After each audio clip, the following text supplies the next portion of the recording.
yang ku anggap sebagai teman biasa, tapi kebaikanmu melebihi orang yang ku cintai.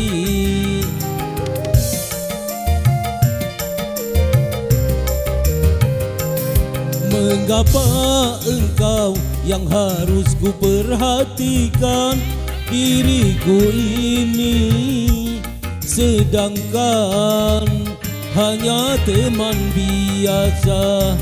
Kau mampu mengobati lukaku selama diriku menderita, sedangkan engkau orang yang ku cintai tak pernah menghiraukan diriku. Kau yang ku anggap sebagai teman biasa, tapi kebaikanmu melebihi orang yang ku cintai.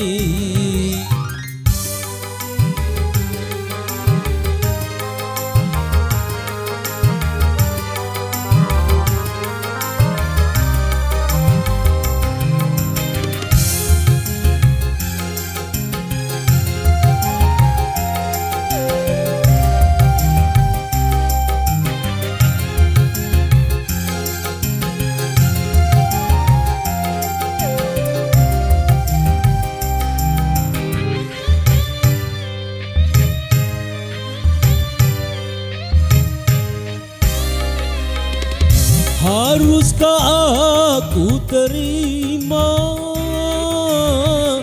cinta kasih sayangku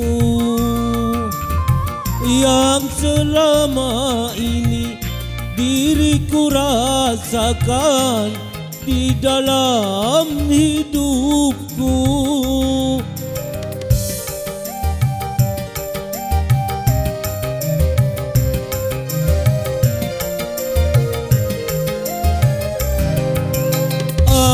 Apa kau tak ku menyesal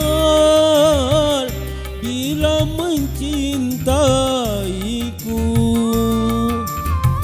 Karena yang ku dapat bukan yang pertama, tapi sisa orang lain.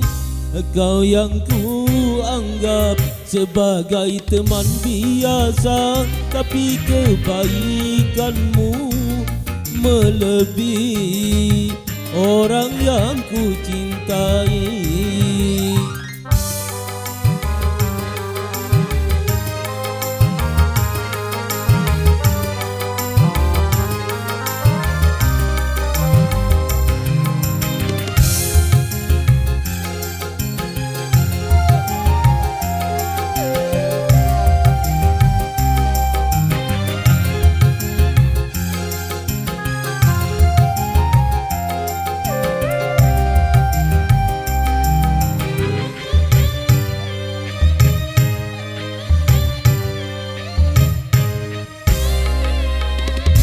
Haruskah aku terima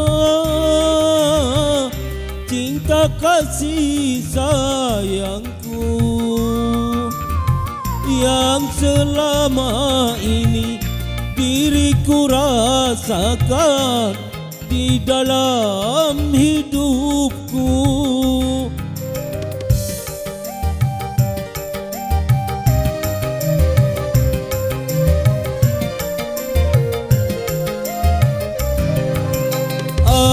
Apa kau tak ku menyesal bila mencintaiku? Karena yang ku dapat bukan yang pertama, tapi sisa orang lain. Kau yang ku anggap sebagai teman biasa, tapi kebaikanmu melebihi orang yang ku cintai. Terima kasih Pandi.